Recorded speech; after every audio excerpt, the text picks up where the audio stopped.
Very nice to see you again today. How are you doing today? Thanks for having me. I'm doing great. Excellent. Well, since I mentioned it and then I realized I didn't write down the correct handles, go ahead and give me all your social media, Jazz. Yeah, so my website is nalyrice.com. And that's one L.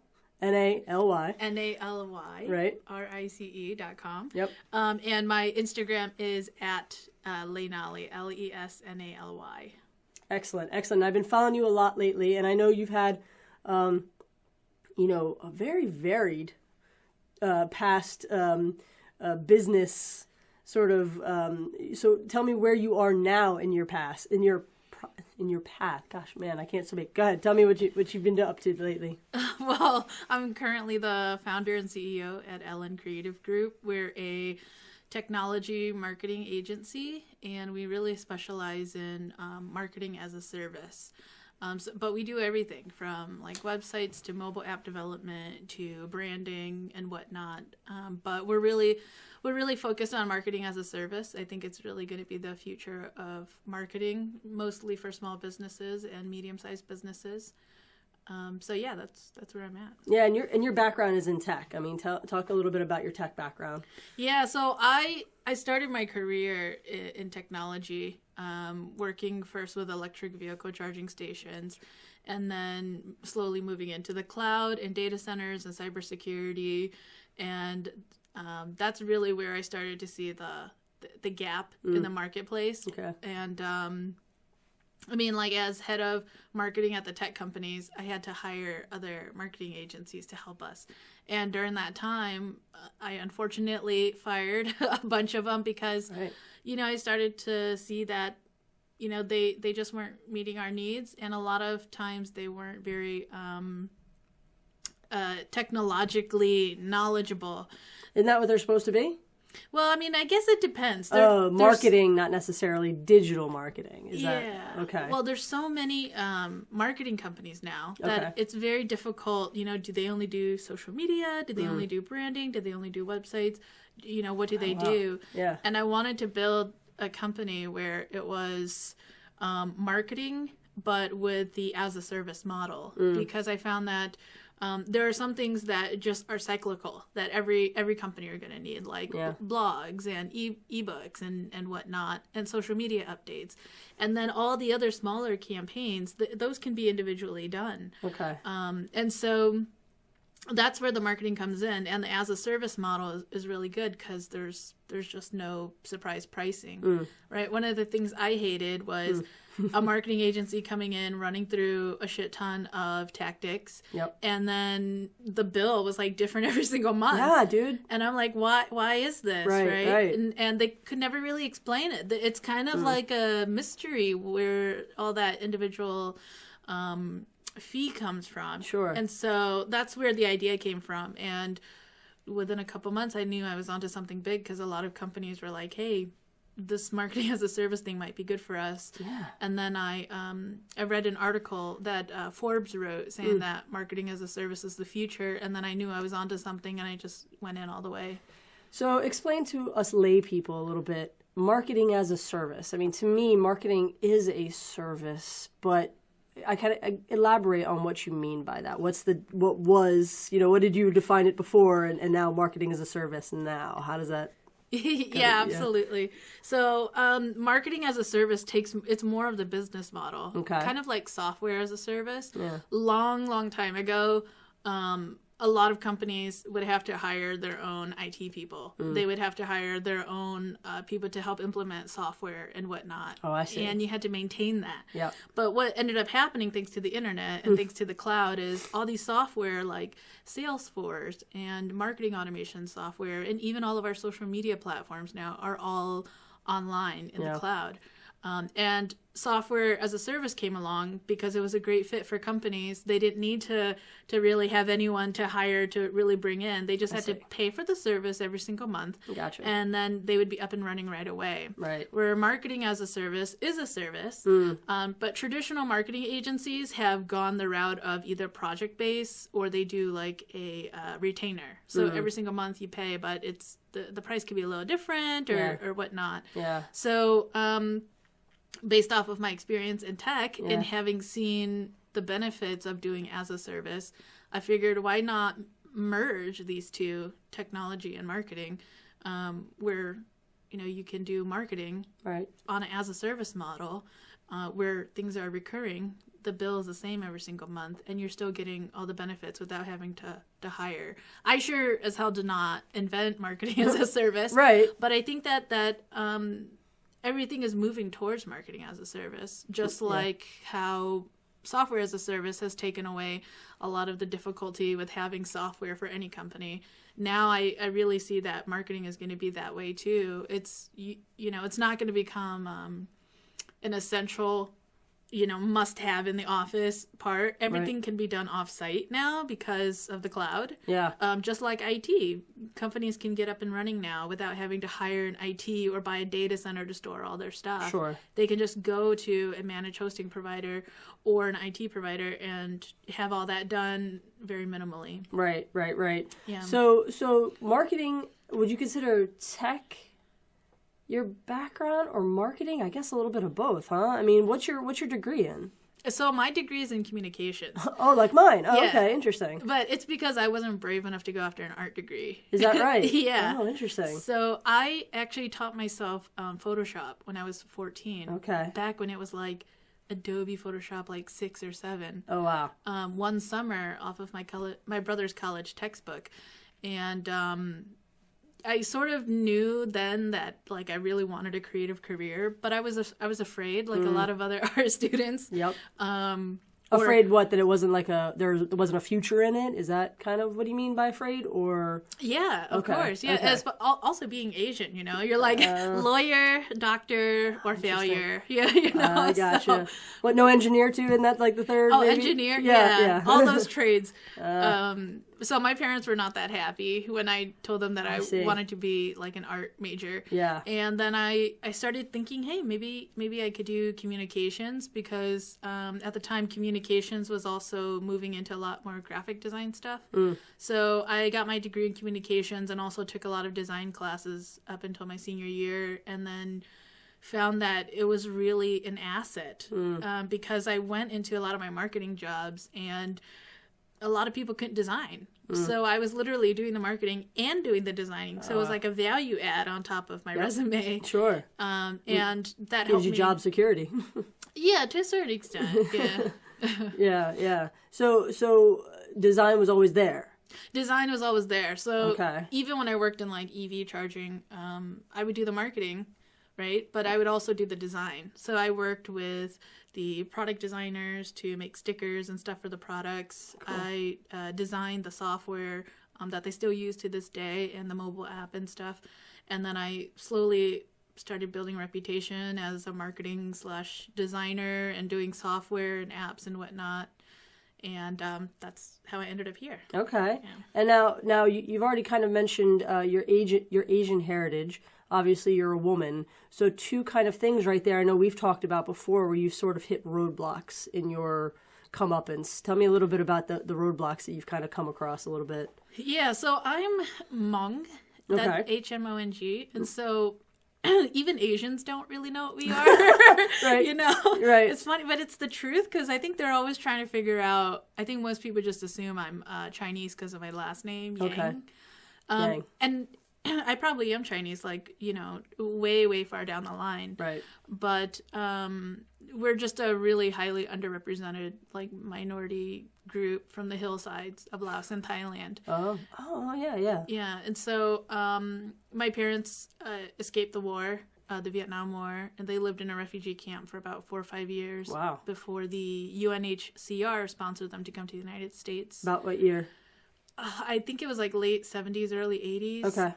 It had to be early 80s because I was born in 88, and I was the firstborn in America. So my mom was like, hey, you know, I get to deliver in a bed at the hospital. This is wow. great. That was all new to her, I guess. It was completely brand new. Stuff that we take for granted all the time. I mean, I know I would take that for granted for sure, but then to think, wow, there really are women who are still having babies I don't even know. That's how ignorant of an American I am. I'm like, where would babies be born if not for a hospital? You know what I mean? Yeah. Yeah. No, it's interesting too because I'm Asian American, so that their plight, I understand how important it is. Yeah. But being born in California and then raised in New York, my whole life, I'm American, Right. and so there are definitely barriers because I feel like with the Hmong community in general, there's a lot of, it's a very patriarchal society. Sure. And I think that we're experiencing what a lot of immigrants experience. I think the Hmong people have only been in the United States in total like 30-40 years. Right. So still relatively new. New. I mean, I'm a firstborn Sure. Hmong American, so we still have a while to go to help assimilate ourselves. But I would say that we've done a pretty good job along that way, and it's kind of unique because Hmong people don't have a country. Right. And a lot of things are defined by countries, right? The Absolutely. type of food you eat, the language you speak, the customs and stuff. Right. And we do have a lot of that, but there are also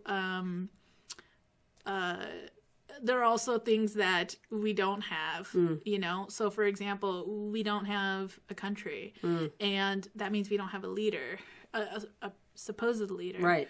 And that also, it's crazy, affects the way everything is, So I think that it really just depends on, I guess, how you look at it. Right. I've seen, I think that, let me just take a step back and Right. say that I feel very fortunate as a Hmong woman because my parents raised me to be more Americanized. They didn't try to push too many cultural expectations on me. Yeah. I think there are still some cultural expectations, but they really wanted us to achieve the American dream. Yeah. And that affected a lot of the things that they allowed us to do. That makes sense. Particularly me as a young Hmong girl.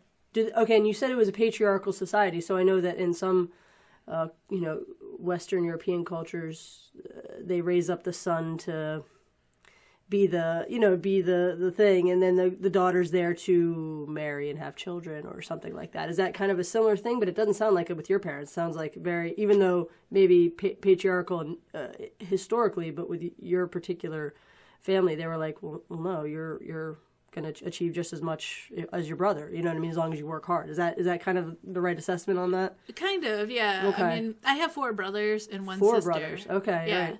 And growing up, I actually used to joke all the time that I wanted to be a boy because I saw my brothers and they could do whatever they wanted, Mm-hmm. or I felt like they could do whatever they wanted. But with my sister and I, we could do what we wanted to a certain extent, and within cultural means, I would say. But we were still expected to learn how to cook and clean, and my mom was like, you know what I mean? Like, I want you guys to be domestic goddesses. So now I'm like ironing and sewing. I have no idea how I know, but it's just been ingrained in me for so long. Yeah. Now, you had mentioned that your parents wanted you to sort of assimilate to the American way of life. Did you ever feel like you said, you're American, you feel American. Did you ever feel like you weren't accepted as American, though? Or did that ever, you know what I mean? Did that ever cross your path growing up? Yeah, I mean, I think there's always a feeling of I'm American. Yeah. But there's still a feeling of feeling lost sometimes. And it's not about being American or not. It's more of like, my Chinese friends go back to China. And my German friends go back to Germany. Sure. And, my Kenyan friends go back to Kenya. And where do I go? I don't have a country to go back to. I can go back to Laos and Thailand, but it's not necessarily, I'm not Laos or Thai. So I think that sense of missing identity is what has, I don't want to say plagued, but has followed me throughout my life. And feeling like I have to find my own place. Well, that's what I was going to ask. It almost sounds like you're kind of finding your own identity through, I guess, your work in a lot of cases, you know what I mean, and certain branding. I mean, it's interesting that somebody who doesn't feel that they have a specific identity can almost create identities for your marketing clients. I mean, right? I mean, that's an Yeah. interesting, does that give you an advantage? You know what I mean? Not having one and knowing how important one is to have, or, I mean, where do you think that, what are your thoughts on that? I don't know, Jamie. That's really deep. That is really deep. But I mean, seriously, because, you know, yeah, I mean, just sitting here thinking about it, it's like, well, that's what you do for a living. So Yeah. that's a very interesting sort of almost oxymoron in a sense. I mean, where you're without a country brand. I don't know how to say that, but then yet you're really good at making them up and going with it in that way. So Yeah. I'd say it's an advantage. Yeah, well, you know, I love designing because I like being creative. And it could be that. I don't know. It could be from my travels. It could be from everything. You know, if I see something like an ad I really like, no matter where I am, I just rip it out and Yeah. put it in my pocket. And, Right. Save it for later and kind of get inspired by it. Is that what happens? yeah, you know, I like creating. Yeah. I like creating and exploring the possibilities of businesses. I like dreaming up business ideas and stuff. And it took me a while to understand that. You know what I mean? Right. Because I think my friends would say that I'm very motivated. You know? I would say that, yeah. And I think that motivation comes from the need to create. Yeah, the need to create. But also, I've always known that I wanted to be an entrepreneur. I didn't know exactly what it looked like when I was younger, but I always knew that's what I wanted. Yeah. Yeah. Well, it seems like it could always change, too, because you've changed that entrepreneur definition a couple of times. I mean, haven't you? I mean, maybe it's always been tech marketing, but I feel like there's definitely been some adjustments, even in the couple of years since we've made contact for the first time. So maybe, it seems like it might change, be an ever-changing thing going forward. Yeah, and it could be. I don't know. I Who mean, knows? the thing is, I'm not afraid of change, and I'm not afraid of evolving Yeah. and being the best version of myself, whatever that may be. You're open-minded, Naly. That's just not okay in this society right now. Don't be open-minded. Don't be creative. Don't be accepting of other, no, I'm just kidding. But sometimes how it feels. It's nice to hear that, though. It's nice to hear like-minded where it's like, no, that's okay. That's what we need to do. Do you ever feel, okay, here's an interesting, when you talk about being creative, I feel like creative people are highly sensitive. Would you consider yourself a highly sensitive person? I would say that, yeah. Okay, definitely. Yeah. So do you feel like you can perceive the sensitivity in others, like an empath, where you can kind of feel other people's pain or happiness or anything like that? Where do you stand on that? Yeah, I think I do. Yeah. I feel blank. I feel blank. No. Not really sure what adjective to put in that. Yeah. No, but I do think that I'm a highly sensitive person because I do feel like I am so creative. Yeah. And I think that often comes off depending on my mood. It can come off as very like brooding if I'm contemplating something. Yeah. And it can come off as very exciting for some people. Right. And it can come off as maybe indecisive to some people if they see me in the middle of my process. Right. Yeah, but I think that overall I do feel that, and I think that it's actually been a benefit and not a liability, the ability to sort of understand people. And I often feel like it really helps me out in business negotiations because I can just understand, I can sort of feel how they're feeling on their side. And that's not something a lot of people really take pride in, I would say, in business. Yeah. They just want what they want and to hell with sort of what they might want. Is that kind of what, I mean, maybe I'm just a cynic when it comes to business, but is that, you know what I mean? Like, that's kind of how I mean, where you say not everybody would want to have that, where they're not looking out for other best interests. They're just looking out for their own best interests. No, I think that, okay. I think what more I'm trying to say is that, like, it works to my benefit in that I feel a mutual understanding. No, I know others. you. Yeah. I feel a mutual understanding. And the thing is, I communicate that. You know what I mean? And I find that whenever I'm in a business situation that doesn't work out, it's because I'm usually, there are different parties that are not on the same wavelength.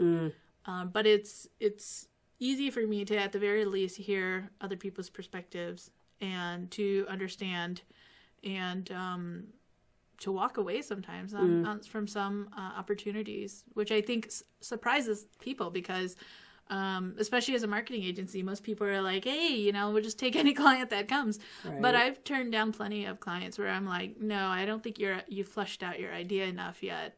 You know what I mean? Or maybe do you like not just jive with somebody and you're like, it probably won't work too well. I mean, I've got to imagine you've seen that too, yeah? Yeah. Yeah. I think that people don't really want to talk about that, but it does happen. Yeah. You know can't please everyone, right? You cannot please everyone. Yeah. Yeah, you just can't. And so, if I don't feel a good connection with somebody else, I just don't think it's going to work out because I need to feel secure in that they're going to be open to negotiating either now or further down the line. Right. And I find that the best business relationships that I've had and the best clients I've had are those that come to the table and are open-minded. It's the folks that are like, this is the way we've always done it. Our investors don't like this. You know what I mean? We don't believe in marketing. To which I'm like, okay, then why am I here? Why did you invite me here? Right. What do you want? Right. And they go, I don't know. And I go, okay. Somebody told me I needed a marketer. Right. Right. Yeah. And that's the case a lot of times when it comes to marketing, unfortunately. Yeah. Yeah. I think marketing still has a bad connotation to it in people's mouth, kind of like lawyers do, where they're like, they see marketing people as like snake oil and, marketing people are going to come and sell you things that you don't need. Right. And unfortunately that is true, but parts of it are true. But the reality is not all marketing is bad. Right. Marketing for ASPCA, marketing for, breast cancer, that's a huge marketing campaign. Yes. There are certain things that you can do. And the reality is marketing is only bad when it's not relevant to you, right? Mm-hmm. Like, for example, if I'm going to try to push you, I don't know, some pink fizzy bubble bath, you're probably not going to be into it. Yeah, probably not my thing. But if I'm marketing like a camera lens and I'm showing you all the ways that this camera lens is better and can help you in your job, right? Is that bad? I don't know, right? Right. It probably isn't because it's more relevant to you. Right. Yeah. If I'm trying to market to somebody who's just not into having pictures done, then I mean, it's just you're going to hit that brick wall no matter what you say. Exactly. Yeah, no matter what you promise, no matter what you say, you're going to do it. But if somebody's approaching me and saying I love family portraits and I'm not, I think I'm kind of understanding where you're coming from. Where when I sell things, and I put my air quotes here with the sell things, it's more of me trying to provide you with the archival material that you can carry with you after our session is done. It's not so much, let me make a shit ton of money off you and walk away and make you feel like you've been screwed out of something. It's, hey, we just took these really cool pictures. Don't just leave them on the computer where nobody can see them. Let's put them in like an album so your kids and you can look through them through bed or things like that, where it's not so much marketing, I think we've talked about this before, where marketing is not the same as advertising or salesperson per se. Like you are kind of in the sales realm, but you're not a salesperson. Does that make sense? Like, am I kind of right about that? Where marketing is a little bit different than selling advertising, but maybe I'm wrong about the selling advertising part. But there is kind of a nuanced difference there, isn't there? Yeah, there is. Yeah. Marketing is more research based and creative can get tied under there. Right. Advertising is really the act of buying ads. You know what I mean? Whether that's on television, radio, or now mostly online. And then PR is all about stories, and building events and stuff like that, and getting press mentions and stuff. So there are slight nuances, but I think everybody now groups everything into marketing because it's just this huge bloated industry now. Where what is it social exactly? Media, yeah. There's so much involved in social media and influencers and. Now you have online ads and you have software and you have mobile apps and there's just so much. And that's why shameless plug here. That's why I think marketing as a service is going to be the future, because honestly, like, what CMO is going to be able to do all of that? Absolutely. I was head of marketing at 2 medium-sized companies and 1 startup, and I would say that it is a completely different job from company to company. Yep. Right. The CMO's role can be drastically different. Right. And that's if we're talking about business to business versus business to customer. Yes. Or whatever else. Yes. And so it's just a vast job, and no one person can do it all. Yeah. You know, it's not like the chief financial officer where all they do is the finances. Right. You know what I mean? Right. Yeah, no, marketing, just as a solopreneur myself, and obviously marketing is huge for me to be able to get my name and my work out there, is probably the thing that I struggle with the most. And this is kind of going to lead to a follow-up question, but, where it's all on every photography forum I've ever been a part of, is how the heck do I market myself? I put my stuff on Facebook, but nobody's calling. And it's like, well, there's a lot more to it. But then trying to research that, especially if you're not in marketing as a background, you know what I mean? It's like, if you're not an accountant, to do accounting, everybody can do a little bookkeeping, but to do the hire an accountant, you know what I mean? And it's kind of the same thing with marketing, where I've been trying for so many years to save a buck, but it's like, finally, I'm starting to realize, shit, I got to spend some money to be able to, and even not, whether it's spend the money on advertising, spend the money on a marketing service, whatever the case may be, it's got to be done, because otherwise, what's the point of trying to, be a service? You know what I mean? What's the point of anything? So my question becomes, I know for me, to market myself is such a hard thing to do. I'm not, somebody who is in love with myself, and so therefore trying to boost, even if it's my work and not specifically me, although in the photography industry, it's very much about you, the photographer, in addition to your work, but people hire you, not your photos, kind of thing. But it's very hard for me to market, even if I know the technical side of what I'm supposed to do, to get the self-confident, buy my shit kind of marketing. It's so difficult for me. If I were to do it, say, for, my husband has his art stuff, and it's like, oh shit, I can talk about you all day and say how wonderful you are and boost you up. Yeah. So where do you stand on that? Do you have a harder time marketing yourself than you would an abstract business or one of your clients, or are you pretty good with both? Oh, I absolutely have a hard time marketing myself. Yeah. And I think that it's every creative, whether you're photography or design or whatever, it's tough to turn that limelight on you. It's definitely easier for me to take on a product or a service or a company and build on that. But I think that a lot of people, especially like startups and solopreneurs, what they need to, just my opinion, right, is I think that a lot of startups and small businesses can benefit from getting more targeted, right? Yep. I often have startup companies and solopreneurs come to me and they say, I've tried everything. And I say, okay, define everything. And they're like, well, I spent $150 on a Facebook ad.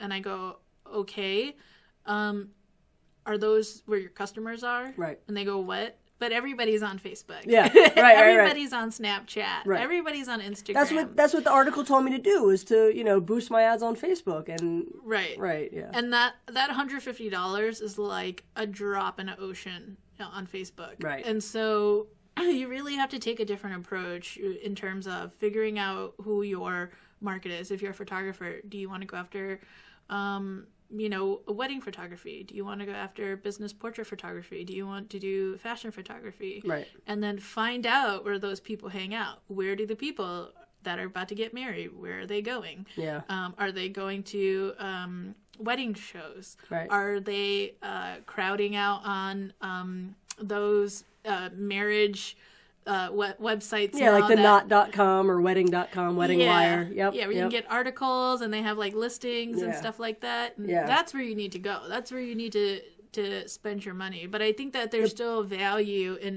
and thinking big Right. and working very small and strategically and just putting one foot in front of the other and sticking it through. Yeah. I mean, Consistency. That's probably my biggest downfall is consistency. Yeah. right. And consistency Yeah. is key. Yeah. You know, last night my husband and I were just talking about how long I've been in business. Yeah. And I started in 2013. Okay. But I had the idea for that way before I even, you know, started the business legally. Right. And then second, I kept my job until 2015. 2015 was when I had enough clients and I said, okay, now I can go do my thing full time. And I think that a lot of times people expect immediate results. You know, companies, startups and solopreneurs alike, everybody, corporations, everybody wants instant gratification. that instant gratification. Yep. They barely put up their ad for like a week and they're like, we're not meeting our Where's goals. my clients? Yeah. Without realizing that it takes a long time to get that going, and your one little message online it may or may not reach the people that you want. And then secondly, I think a lot of people, they get the attention, the notoriety around being noticed, without equating that into sales. Yes. And that's the downfall, you know, because I do see a lot of people come to me and they're like, okay, well, I want to make X, you know, I want X number of people on my email list, or I want X number of people on my Instagram. Right. And my question was always why, right? Because you think that you need more? Is it directly affecting your sales? Right. Why aren't you mining more of the customers that you currently have and upselling to them? I mean, those are questions that I think a lot of people, because they're so in it, that you're almost like blinded by, you know what I mean? All Absolutely. the data, basically. Oh, God, yeah, the data. Yeah, totally. It makes total sense. It's interesting because that's what I keep telling myself that this year. One of the key things that I'm trying to work on this year is consistency, but also playing the long game. Somebody said that. And of course, I grew up as an athlete, so I guess I get athletic, metaphors a little bit more. But somebody said that to me recently, where you're not playing, you're not playing racing in a sprint. It's a long game. It's cross country. It's, starting, and like you said before, one step in front of the other, and it's not going to, some people, I'm sure you'll agree with this, some people, by luck or whatever, it will happen to them immediately, right away, overnight, seemingly, and off they go into, but for the rest of us, you know what I mean? It's not quite that, and I'm very much one where I'm an impatient person by nature, so I want results, you know what I mean? Like tomorrow, or yesterday, or whatever, and that's always been my yin to my husband's yang, where he's very much been like, chill the hell out, it'll get better, we got to just keep doing this, and that's such a hard lesson for me to learn over and over and over again. But it's one that, I've heard you say to me before, you know what I mean? I've read the articles, which can be dangerous, right? Reading those articles. But yeah, that's an interesting part about marketing, and I guess maybe why marketing is such a struggle to us these days, because we are all about instant gratification. And like you said, the notoriety of it, where I love that endorphin hit when I go to my Instagram. I'm like, you have 20 likes. And you're like, yes, I'm awesome. But then you're like, did any one of those people call and book a session? Right. What does that mean? Right. Yep. Yeah. It's a very, that's why I've always been, ever since you made contact with me, and we've met a couple times since, and I love picking your brain about that, because, your experience, you've seen, things where, you've studied the marketing side of things, the creative side of things, you've seen and you've gotten results. And because this is my first foray, good Lord, Jamie-Leigh, foray into this sort of thing, I am, and because I constantly need validation, I'm constantly like, okay, maybe I'm, being an idiot. And then you're like, no, that's how it is. And I'm like, oh, okay, so I'm not just being an idiot. So it's good to have sort of that ability to say, does this really happen in marketing? And for Naly to say, well, yeah. You know what I mean? Oh, okay, that makes sense. You know what I mean? Just kind of that thing. Is there anybody you go to? Do you have people who you kind of go to? Because I've got to imagine, I know you're a confident woman. I know you know what you're doing. But I got to imagine there are times when you're like, I don't know if this is working. I don't know if I'm going to make it. Like, do you have somebody you go to that kind of makes you see that you're just being irrational. I do. Yeah. And I think that it's so important. I think that it's one of the big issues for modern day entrepreneurs. Yeah. I don't even really like to use the word entrepreneur sometimes because it's completely watered down now. Interesting. And it's just, I turn to my group of what I would say mentors, and it's taken me a long time to sort of accumulate them. Yeah. And there are plenty of people that I still look up to that I've never met. You know what I mean? In person. I've just read their advice and implemented it. Yeah. But yeah, I do. I have my own mentors. I found a couple of them through SCORE, which is a national organization. Do you do that with Anne Arundel County SCORE? I do. Okay. Yeah, that's right, because you did the woman workshop, the women's workshop a few months ago. I did. With SCORE. Yeah. Right. Okay. And the reason why is because I had, and one of my mentors is still through SCORE. Okay. And I remember saying to you at the time that I'm glad that they're getting more women in, because I remember that was something when I was going through, it was more men, and not to say that I would not have taken advice of smart men. There was nothing wrong with that, but to have that representation. So you've got the minority, the woman, and I'm glad to see that because we need more of that desperately. I agree. I think we need more of that for sure. Yeah. But I think in terms of finding a mentor, I would say don't limit yourself to male or female. Find yourself somebody that has that previous experience. So like I wouldn't go out and find a career mentor that didn't really have anything to do with marketing. Yeah. I mean, they can impart advice, but, they didn't have that experience. Yeah. Whereas my mentors, they've owned marketing agencies. They run their own marketing agency. They worked for some of the big 5 marketing agencies, and they can help bring me back down to earth and give me that vision and give me that motivation that I need. Mentors are really, really underrated, undervalued. Maybe what's the right word? Yeah, I'm not sure. They're not seen as having as much importance as they actually do. I mean, is that essentially? That's essentially what I'm trying to say. Okay, yeah. I'll have to. It'll come to us like in the middle of our next sentence, but yeah, I would agree with that. Yeah, I think every entrepreneur needs a mentor or needs or a coach, basically, Yep. Even Michael Phelps has a coach. Yep. Think about that. Yeah, absolutely.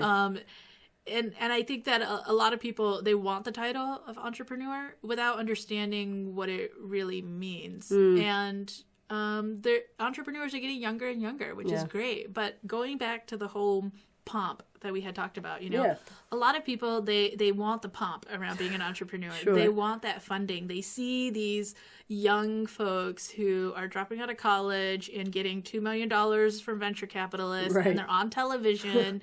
And people want that, and that's understandable. I think that those figures are still good to have. But I also think that very few of those people live up to the pomp. Right. And very few times people report on what happens to the company after they receive that money, right? And they don't realize that, taking venture capital funding, it's not the end all be all. Yes. You don't need to be a 19-year-old app maker with $3 million behind you to consider yourself a success. Yes. In fact, the great majority of successful businesses start out with no funding and actually get bigger from one customer, and then the second customer, and then the third customer, and then the fourth customer, and then you can scale. One of the main reasons I've never taken a business loan. Same kind of concept. I mean, I've had to build up equipment over the years with my own money, but at the same time, I couldn't see being indebted before I've even done anything. You know what I mean? Like, if I can't pay that back, that's just going to screw me even more, kind of thing. Yeah, and I am glad that you have the wisdom to see that, because I feel like a lot of especially young entrepreneurs don't understand that that's not free money. Right. Right. And on top of that, you have to give up a certain amount of control in order to get that money. So you're not getting that free money and then like, oh, I'm a success. Right. You're getting that money, let's say $1 million, $2 million plus interest plus new business partners who have a say in whatever you're doing. Yep. And if they don't like it, they can get rid of you or liquidate your company. And I think that that's the trap that a lot of entrepreneurs fall into. A lot of new entrepreneurs, they're like, if only I can get, $500,000 in seed. If only I can get my first $1 million. All my dreams will come true. I think I read a stat recently, actually, that said only 1% of entrepreneurs actually get funding. Really? Yeah, so think about that. Wow. 1%. If it's true, if it's 1%, and that 1% is being covered by magazines and online news outlets whenever they get funding and whatnot, how many of those companies get like a 6-month review? We're like, we're going to write a 6-month review on how their profitability and their cash flow is doing. Right. That's not as sexy as saying, XYZ got $2 million. Right. Well, it's just like the Facebook effect, where you only see the best of somebody on Facebook. You don't see the rest of it. And that's kind of what it seems like that is. You had mentioned the word success several times in that explanation. I'm curious what your definition of that word is. What is your definition of success? Oh, God, it varies. Yeah, right, exactly. Tell me what mood I'm in or what day it is, right? Yeah, some days it's just, I need to get my inbox to 0. Right. Some days it's just, did I take, my dog Taco out for a walk? Sure. I could have done all the work that I wanted to, but if my goal was to get my dog out and me for a good hour for a nice brisk walk, and I didn't do that, then I just wasn't successful. Yeah. Are you somebody who lets that weigh on your mind? If you don't get that one thing crossed off your list, you have a trouble going to sleep that night because you're like, shit, I didn't get it done?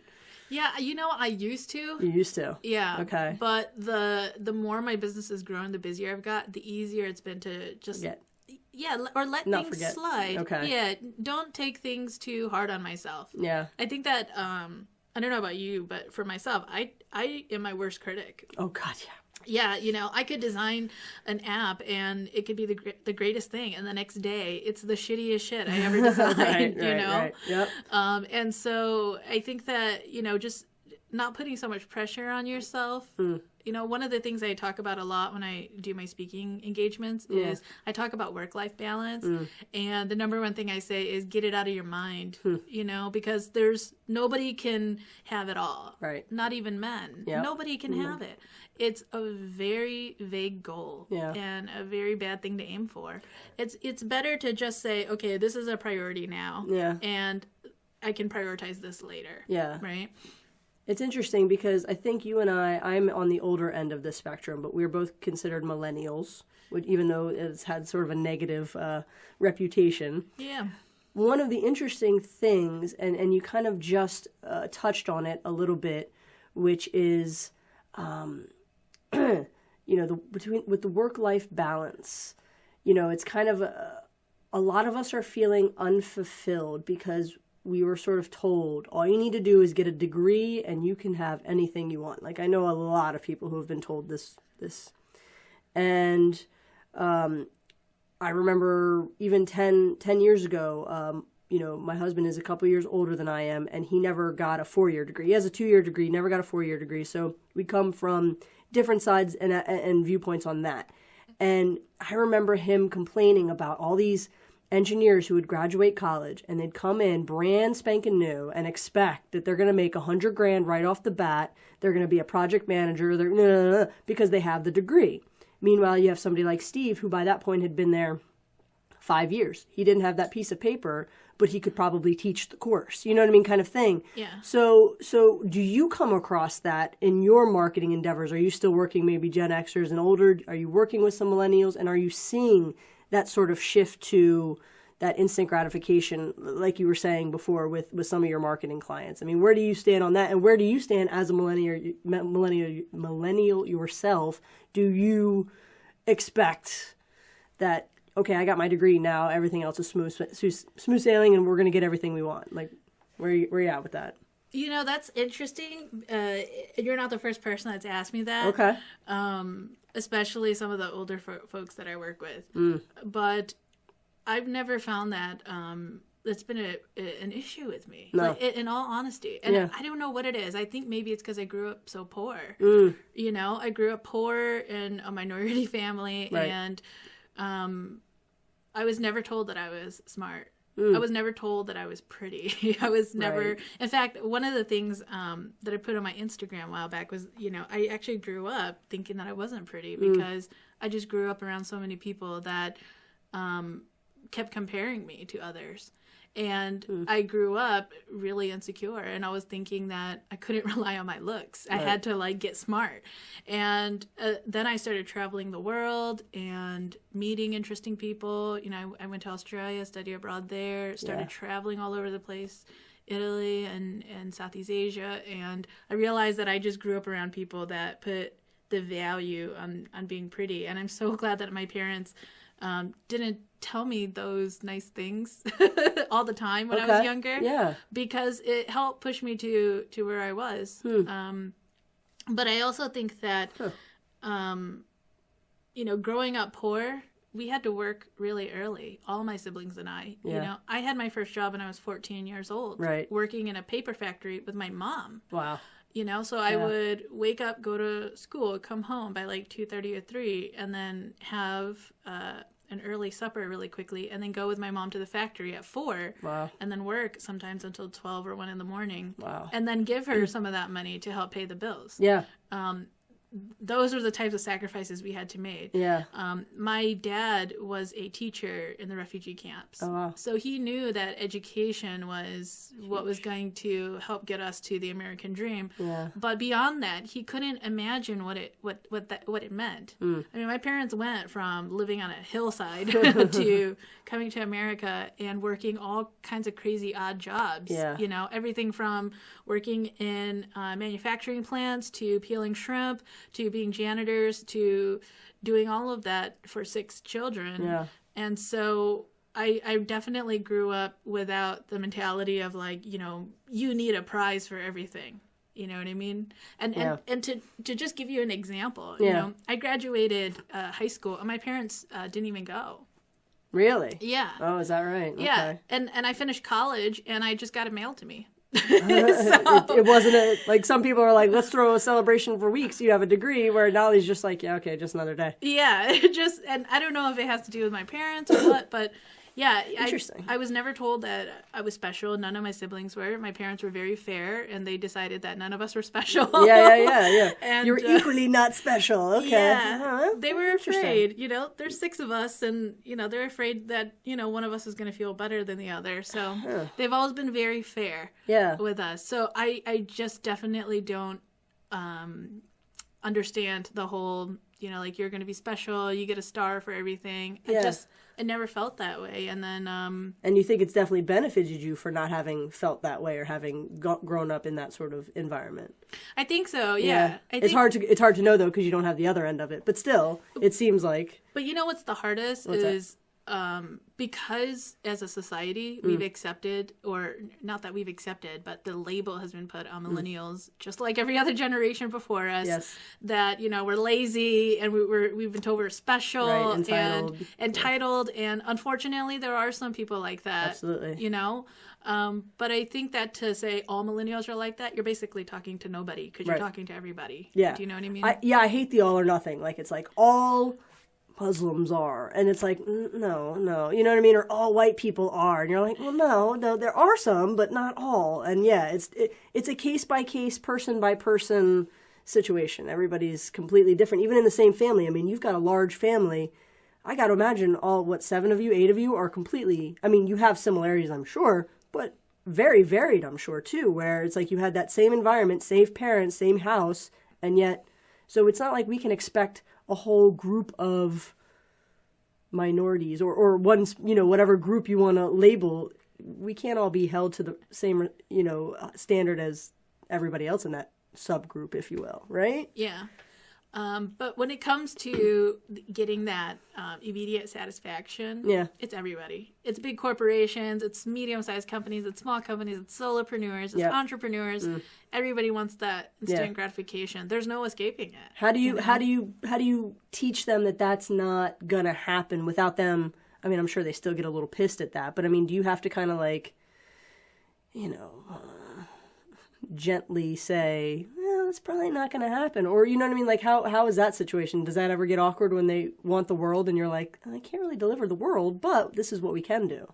And that's exactly the approach I take. Okay. I take a very pragmatic approach. I think that one of the advantages that I found, or I think I found that one of my strengths is in being both creative and pragmatic at the same time. Yeah. And I think that it confuses some people. Right. But I think that that's the only way to approach my creative business is, I have my creative hat when I do, but I also have a pragmatic approach. And I think that when I communicate that, a lot of people, they get the idea, but I think that they mostly respect that I'm not trying to, overpromise and underdeliver. That's the worst. Yeah, and I just give it to them straight. And you know what is disheartening is when I come in and people just automatically expect it, and I get it because that's all they've understood with marketing agencies or whoever they've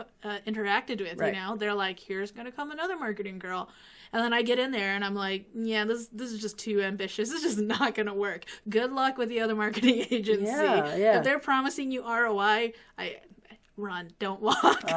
Yeah. Because nobody can guarantee ROI. Yeah. Nobody, absolutely nobody. It's Right. very, very hard for, I think, all marketing professionals to admit to. But it's true. It's very difficult. Even if you're completely copying what your competitors are doing, it may not work for you. You have to really figure out what works for you, and you have to be willing to have the time investment and to run through all those tactics and figure out which one is going to be right for us.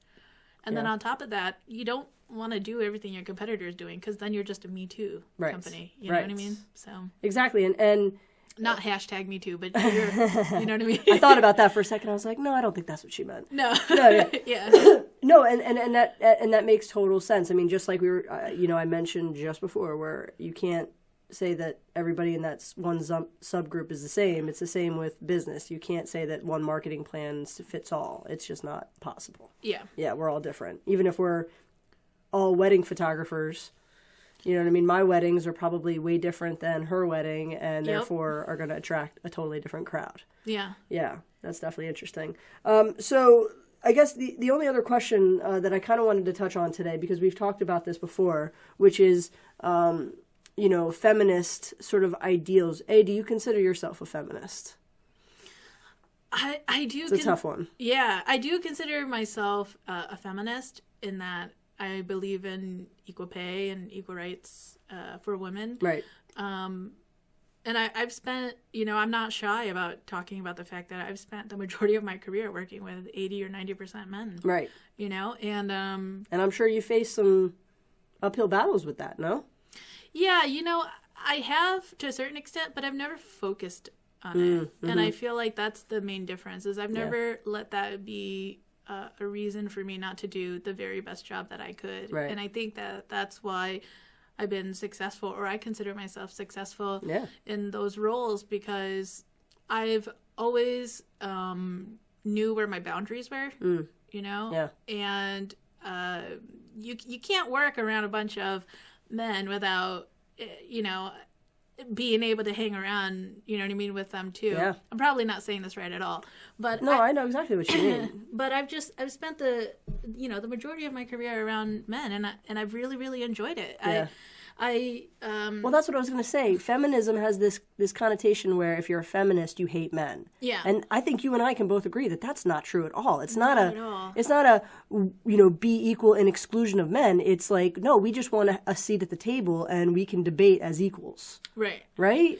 Yeah, but you know what? I've received more prejudice because of my age, actually. In all honesty, yeah. Yeah. I mean, not beyond that I'm a minority or I'm a woman, but I've received the most prejudice because of my age. You're too young, you don't know yet. People have been ageist toward me. That's crazy. Yeah. And that's understandable because, in the tech industry, there's a lot of older men. But I find that when I take my job and my role seriously, they take me seriously as well. And I try not to dwell too much on certain things. I usually see it as it must not have been the right opportunity for me. You seem like in your answers you're a very optimistic person. Are you optimist or are you pessimist? I would say that I am a complete unshakable optimist. Oh yeah, okay, Yeah. all right. I do have my pessimistic days too. Sure. You know, where I'm brooding or there's a lot of self-doubt. Right. But I take those in stride, and I really do try to just be honest, and that hasn't come easy. That's also like my own personal development that I've tried to do with myself. Yeah. Yeah. Definitely. Naly, I think we're about done now, but thank you very, very much. It's always an interesting conversation. I love hearing all about your background and your marketing and tech stuff, and I really wish you the best of luck going forward. Thank you for having me. Absolutely. I really appreciate it. All right.